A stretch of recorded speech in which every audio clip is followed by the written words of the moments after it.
뭐 최근 한 6, 7년 전만 해도 뭐 전쟁이 있으면 안 된다. 뭐 이렇게 평화다. 뭐 이런 얘기들을 또 했고, 또 코로나 시기 때 또 워낙 코로나로 인해서 우리의 관심사가 전쟁에 있지는 사실을 않았다고 생각합니다. 그런데 이제 러시아가 일으킨 전쟁이나 또 이번에 또 미국이 주도해서 이란과의 전쟁을 하고 있는 이스라엘과의 이 전쟁, 테러, 유럽에도 테러가 또 계속되기도 하고 그렇죠. 이런 거 보면 참 인간이 갖고 있는 이 죄성, 또 이 탐욕, 또 이 전쟁의 무서움이 정말 크구나라는 생각을 하게 됩니다. 근데 이런 전쟁이 이어지면서 한 가지 우리나라에 이슈가 있죠. 우리나라 그러면 국력이 어떤가? 군사력은 어떤가? 보니까 뭐 핵무기를 제외하면 뭐 7위권이다, 6위권이다, 뭐 8위권이다. 그러니까 전 세계의 군사력을 따지면 적어도 우리나라가 핵무기를 제외하면 10위권 이내에 군사력을 갖고 있다. 그리고 뭐 이번에도 이란과의 어떤 이 미사일 요격 가운데 우리나라 또 방어 시스템이 뭐 얼마나 활약을 했다. 그래서 뭐 수출을 우리나라가 하고 있다. 그래서 방산 국가 뭐 이런 뉴스들을 한번 들어보셨을 겁니다. 그러나 이런 전쟁들, 또 일촉즉발의 가운데 있는 이 어려움들, 그래서 이란 이 전쟁이 뭐 언제 끝난다, 합의가 된다 안 된다 가지고 연일 뉴스가 되어지고 있는 것 같습니다.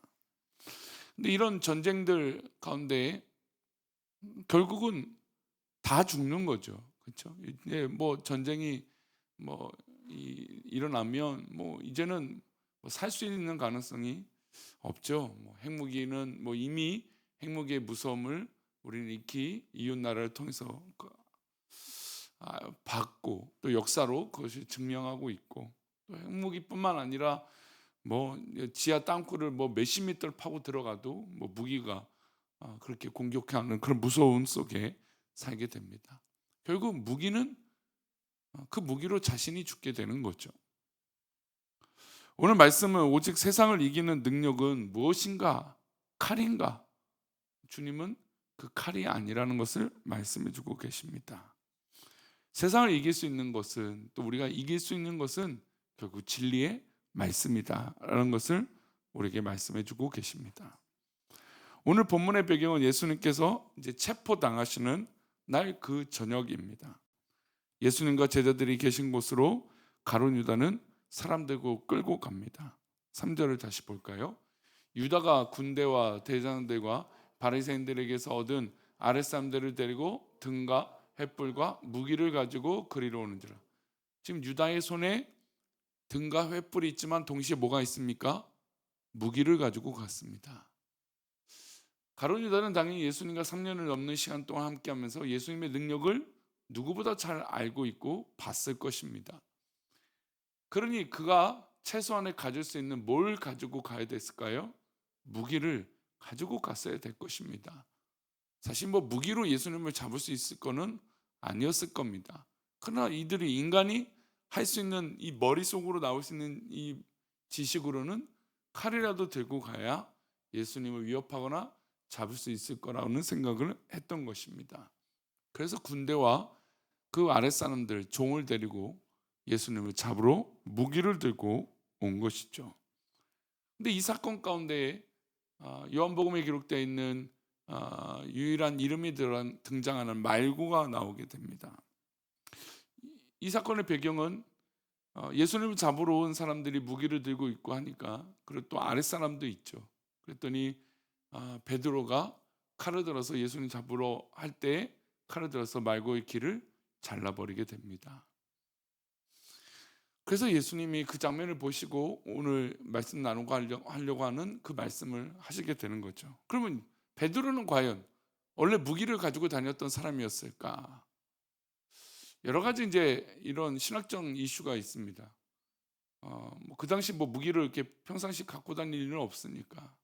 그럼 왜 베드로가 갑자기 무기를 갖고 칼을 가지고 이 말고의 길을 잘랐을까? 베었을까? 공격했을까? 아마 이 베드로가 이 예수님이 최후의 만찬 때 하셨던 이 이야기들을 기억했을 거라는 겁니다. 그래서 예수님이 내가 이제 잡힐 때 너가 닭 울기 전에 3번 나를 부인할 것이다.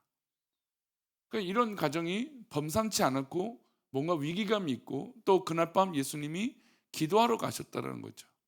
그러니 이 어두컴컴한 길에 뭔가 자신도 준비를 했을 거란 이제 그런 이제 추측들을 하게 됩니다.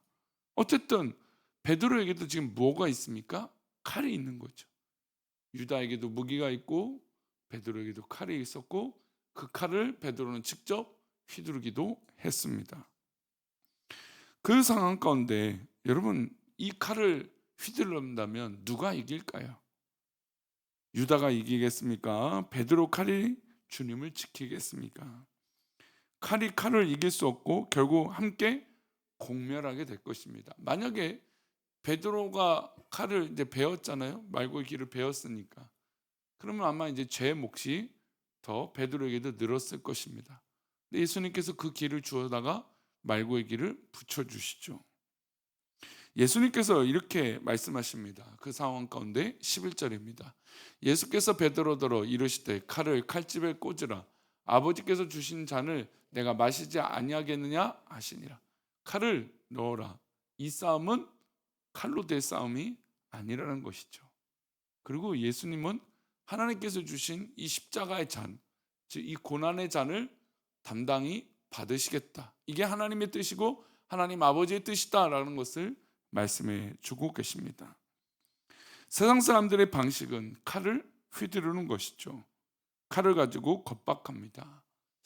어젠가 그젠가 뉴스에도 보니까 이제 보복운전이나 뭐 뒤에서 뭐 이렇게 위협하거나 빵을 냈다거나 빵빵 거렸다 막 그걸로 이제 차를 세우고 그래서 막 하니까 칼을 들고 온 사람들이 야, 뭐 예전에 뭐 삽을 들고 오는 사람 시비가 붙으면 뭐 심지어 엽총을 가지고 오는 사람도 있었어요. 사냥총을.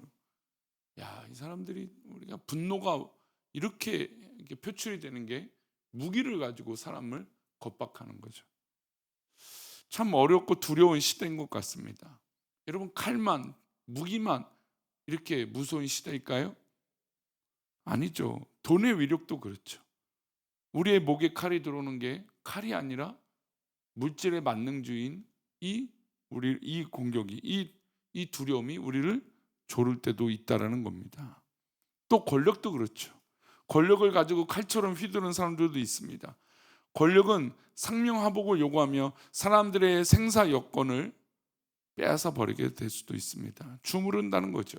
또 혀가 칼이 되는 사람도 있습니다. 수많은 무기들이 이 세상에 존립하고 있죠. 세상은 이렇게 큰 돈과 권력과 혀와 입술로 칼을 삼아 하나님의 백성들을 죽이려고 합니다. 그런데 하나님의 백성들이 똑같이 칼을 휘두를 수 있을까요? 그게 우리의 답일까요? 우리가 물질과 권력, 날선 혀를 가지고 믿지 않는 사람들과 다투며 대항하는 것은 의미가 때로는 없습니다. 그렇게 해서도 이길 방법이 없죠. 그래서 주님께서 하신 말씀처럼 칼을 칼집에 넣어라 라는 말씀을 우리는 기억해야 됩니다. 우리는 주님께 질문하지 않을 수 없습니다. 그럼 우리는 무엇으로 싸워야 될까요? 무엇으로 저들을 이겨야 될까요?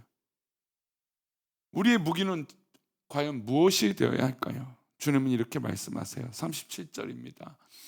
빌라도가 이르되 그러면 내가 왕이 아니냐? 예수께서 대답하시되 내 말과 같이 내가 왕이니라. 내가 이를 위하여 태어났으며 이를 위하여 세상에 왔나니 곧 진리에 대하여 증언하려 함이로다. 무릇 진리에 속한 자는 내 음성을 듣느니라 하신지라. 주님이 자신이 왕이라고 설명하십니다. 왕된 자는 진리의 말씀을 전하는 분이죠. 우리는 예수님의 제자이고 하나님의 나라의 백성입니다. 진리를 선포하시는 예수님을 왕으로 모신 것이죠. 그러니 진리를 외치는 저 예수님, 우리 예수님을 본받아 우리 또한 세상에 진리를 외치는 것입니다. 그러니 우리가 가져야 할 무기는 다른 게 아니라 칼이 아니라 진리의 무기입니다. 바울이 우리에게 이야기한 것이 있습니다. 성령의 겁, 곧 하나님의 말씀을 가지라. 우리가 세상에 싸울 때 전신갑주를 치라는데 그 가운데 딱 유일한 보호구가 아닌 무기가 있어요. 그 무기는 바로 성령의 검이고 말씀이라는 것이죠. 하나님의 말씀은 바로 성령의 검이 되는 것입니다. 우리가 결정적으로 어렵고 힘든 그 순간에 싸울 수 있고 이길 수 있는 힘은 바로 이 성령 말씀의 검인 것이죠. 예수님이 저 군대들, 유다가 데리고 온 군대들, 또 하인들, 또 저 유다를 칼로 대적하지 않으셨다는 것을 우리는 기억해야 됩니다. 예수님은 십자가를 지시기까지 온전히 말씀으로만 이긴 거죠. 우리가 만약에 보복하고 복수할 수 있다면 정말 속이 다 시원하게, 요즘 세상 드라마나 영화처럼 사이다 같은 복수를 할 수 있다면, 그 복수가 우리에게 정답이라면, 그것이 맞는 거라면 여러분 이 세상이 얼마나 어렵겠습니까? 다 모조리 복수하는 사람들만 있겠죠. 그런데 주님은 그 복수를 십자가로 나타내신 것이에요. 우리가 죄를 저질렀죠. 우리가 하나님을 떠났죠. 우리가 하나님 앞에 범죄했죠. 그래서 모든 사람이 죄를 범하여서 하나님의 영광에 이르지 못했습니다. 우리의 몫이었어요. 어떻게 복수를 한다면 우리가 복수하는 게 아니라 하나님이 우리를 복수하시는 것이겠죠. 우리에게 심판하시는 것이겠죠. 그런데 하나님은 우리에게 복수하지 않으셨어요. 심판하지 않으셨습니다. 오히려 죽기까지 사랑하신 것이죠. 이 고난 중에는 이것을 우리가 묵상하는 겁니다. 주님께서 우리를 사랑하셔서 우리를 죽기까지 사랑하시고 그 진리의 말씀으로 그 십자가를 이기신 것입니다. 그러니 이 고난 주간을 살아가는 우리들이 무엇보다 성령의 검, 하나님의 진리의 말씀을 붙들고 이 세상의 모든 악한 것과 우리를 대적하고 우리를 괴롭게 하는 모든 것들에서 믿음으로 승리하는 진리의 은혜가 우리 가운데 있기를 축원합니다.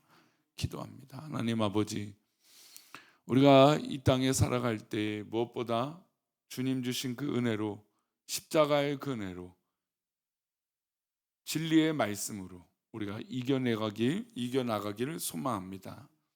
우리의 싸움의 방식은 칼과 칼집이 아니라, 하나님 무기가 아니라 주님의 말씀이요 주님의 은혜요 십자가의 은혜인 줄 믿습니다. 그 은혜로 우리가 자유케 되게 하시고 믿음으로 승리케 하여 주시옵소서. 우리를 그렇게 인도하시고 붙들어 주실 것을 믿사오며 거룩하신 예수 그리스도 이름으로 기도 올리옵나이다. 아멘.